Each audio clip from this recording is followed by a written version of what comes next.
Union des anciens de la FESI, Fédération estudiantine et scolaire de Côte d'Ivoire. De la synthèse du débat des UNAFESistes sur le parrainage citoyen. À la suite du poste du père Serge Lerounion sur une réunion de la CER relative au parrainage citoyen, un débat s'est enclenché suite aux questions de la camarade Madame Bolou Tina Kouassi. Après la participation à la rencontre organisée par la CEC qui a vu la participation des camarades Aipo, Flor Djidja, Tina Kouassi et un représentant du camarade Dibo Pieux, le débat s'est intensifié surtout autour de 4 points. La constitutionnalité du parrainage au regard des articles de la Constitution qui indiquent que le vote est secret, que la souveraineté appartient au peuple et que le droit à la vie est sacré. Le parrainage comme jeu politique dont l'enjeu reste son impact sur le processus démocratique et surtout la société. Des conditions pratiques de sa mise en application et surtout des effets possibles. Ici nous avons le timing. 70 000 à 80 000 signatures à avoir en 45 jours. Que faire? Quelles sont les propositions au regard des différentes conclusions possibles avec en tête, le principe fondamental de l'UNAFESI qui est de lutter pour la réconciliation, la paix, la cohésion et la démocratie vraie. Au terme de presque 5 jours de débat, il est bon d'en faire une synthèse que nous proposons ci-dessous. 1. De la constitutionnalité du parrainage. La rencontre avec la CEC a été ce qui a déclenché ce débat d'autant plus que les affirmations et les documents qui accompagnaient la formation étaient assez clairs en ce qui concerne le parrainage citoyen. Le parrainage, selon la définition du dictionnaire juridique Toupi, a pour but principal de limiter le nombre des candidatures fantaisistes. Cette disposition a été instaurée dans la loi de 1962 qui a institué le suffrage universel direct. Le nombre de signataires requis qui était de 100 est passé à 500 lors d'une réforme de la loi en 1976. À la réalité, cette mesure ne fut que le reflet de la dynamique politique en cours en France à cette époque avec le retour au palais de l'Élysée, du général de Gaulle qui avait instauré la Ve République et dans une perspective de mettre en place un système qui pourrait ressembler au système américain des grands électeurs pour mettre un terme à l'instabilité des gouvernements sous la Quatrième République. À travers ce système, ne pouvait devenir candidat à la candidature que toute personnalité ayant eu l'aval, ou la caution de 100 élus. Par la suite, le nombre fut 500 élus sur un total de 45 000. Au départ anonyme, une réforme de 2016 du Conseil constitutionnel a finalement levé l'anonymat. Ce type de parrainage est différent de celui choisi par le dialogue politique ivoirien. En effet, c'est à la suite de plusieurs rounds de discussion entre les partis politiques dits représentatifs que la proposition du Front populaire ivoirien d'Afin Guessant d'un parrainage citoyen va être un des points d'accord. Cependant, ce point d'accord n'a pas fini par un communiqué final puisque l'ancien chef du gouvernement, Amadou Gon Coulibaly, en février 2020, va suspendre les négociations au motif de s'en référer au chef de l'État. Les autres partis, particulièrement le PDC, va alors récuser le Premier ministre comme négociateur et en appeler directement au président Ouattara de bien vouloir prendre le dossier entre ses mains. C'est ce que ce dernier fera, profitant de la crise sanitaire, pour procéder à plusieurs réformes constitutionnelles et électorales, y compris la validation, selon la procédure prescrite en la matière par la Constitution et les lois de la République, AU Code électoral qui a opté pour le parrainage citoyen. Dans le cas de la Côte d'Ivoire, bien entendu, la volonté des participants unanimes au dialogue politique de ne pas permettre que des candidats dits farfelus selon les participants au dialogue politique, sinon fantaisistes pour la commission électorale, fut acceptée. Cependant, les règles ont été légèrement modifiées par le président Ouattara qui a proposé une identification complète du parrain dont les détails devraient être du domaine public, vérifiable par la CEC et le Conseil constitutionnel. 1% des électeurs dans au moins 50% des régions ou districts électoraux, soit, lorsque la liste sera mise à jour, entre 69 000 et 80 000 électeurs. Car, selon les participants au dialogue politique, le caractère hautement prestigieux du poste de président de la République, imposait que tout candidat puisse avoir une représentativité minimale sur l'étendue du territoire pour ainsi éviter que des plaisantins et autres amuseurs de la galerie viennent mettre leur nez dans une entreprise autrement que trop importante pour être laissés au premier quidam. C'est justement la lettre et l'esprit de cette proposition, en tenant compte du contexte national de pays en sortie de crise post-électorale extrême, qui font de la contestation de la légalité constitutionnelle par une partie des débatteurs quand l'autre estime que cette disposition est sereinement légale.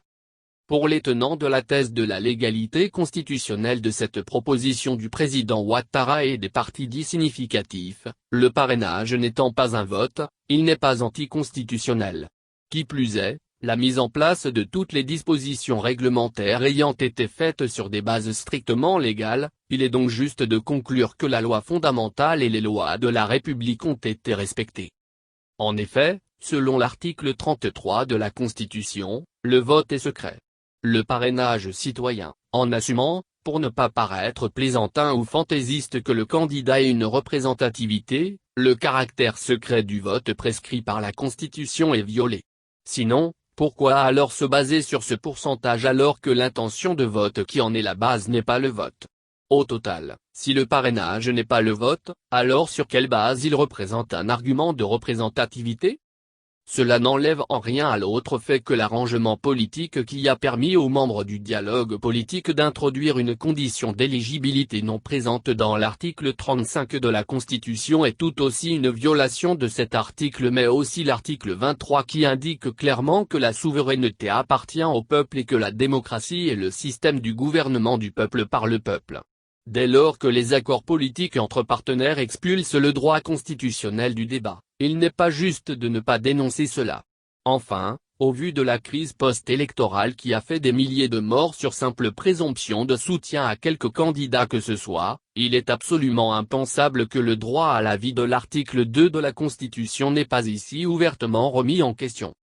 Dans tous les cas, pour ceux qui dénoncent le parrainage citoyen comme anticonstitutionnel, il est clair que la lettre et l'esprit de la Constitution ont été violés par d'une part la manœuvre des partis dits dominants mais aussi par les dispositions même de ce parrainage.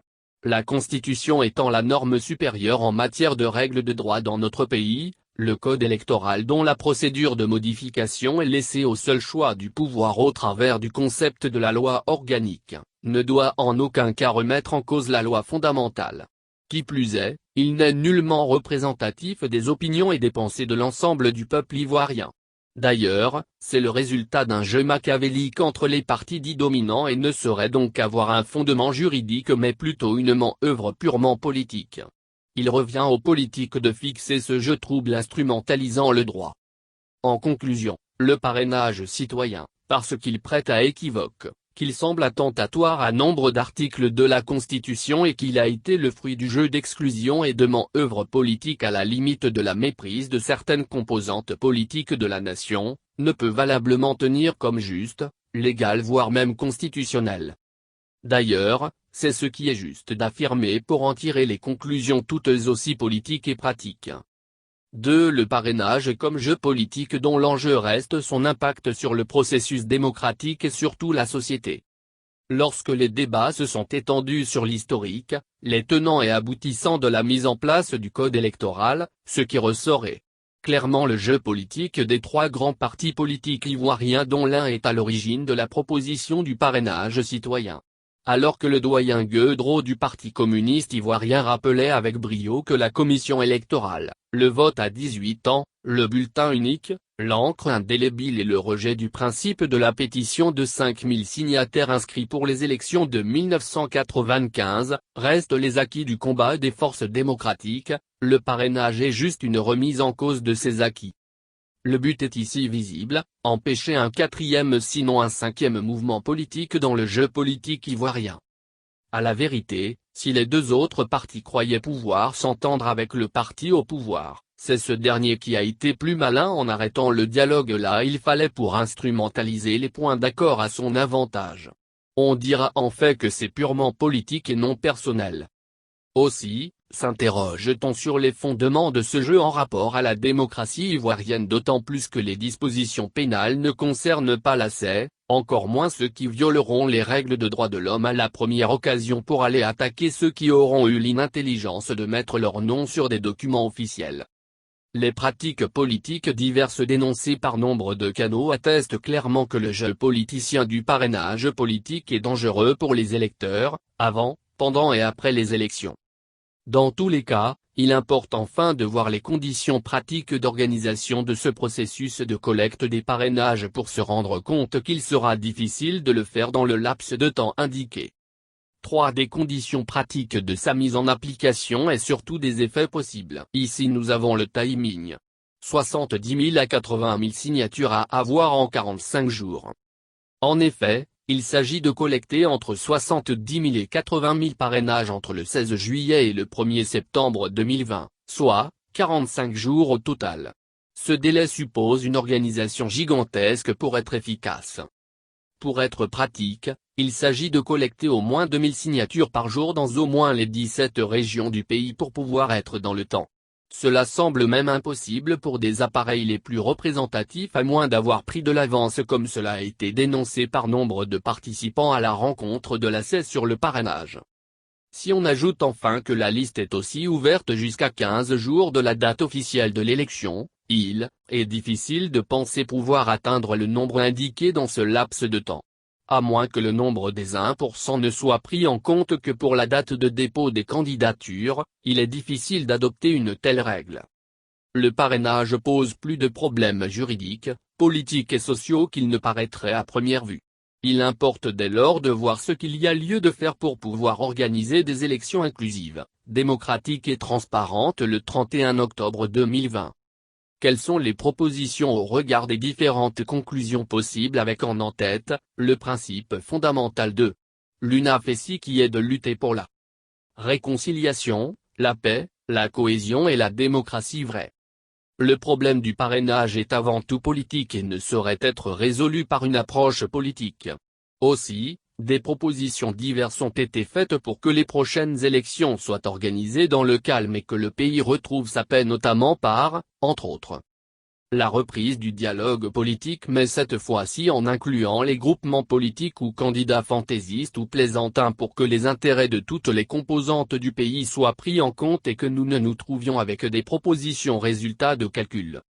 Comptez sur la sagesse du président Ouattara pour que le processus politique aille dans le sens de la réconciliation et la paix. Car, en tenant compte du contexte ouest-africain et de notre propre histoire, il est vraiment très risqué de prendre le pari d'organiser une élection dans un contexte d'exclusion et d'incertitude. Activer une action citoyenne des partis, groupements ou candidats putatifs pour saisir le Conseil constitutionnel et la Cour africaine des droits de l'homme et des peuples ou toute action citoyenne qui pourrait permettre d'aboutir à une solution inclusive, pacifique et démocratique. La mise en place d'un fonds de lutte pour financer cette procédure judiciaire et politique. Mener une réflexion en profondeur pour que le processus de modification du code électoral ait une fondation constitutionnelle et même sur la CEI pour qu'elle devienne véritablement indépendante. En réalité, il importe de continuer la réflexion sur le système politique ivoirien, ses animateurs et sa culture qui semblent être la cause réelle en lieu et place de s'intéresser aux questions secondaires. Dans toute cette dynamique, il importe de réfléchir sur la place des UNAFESistes dans le système politique et socio-économique de notre pays et des voies et moyens pour y occuper une place de choix, en rapport avec le rôle que nous avons joué dans ce pays. Pour la coordination du débat des UNAFESistes. Le secrétaire national chargé de la communication et d'éthique.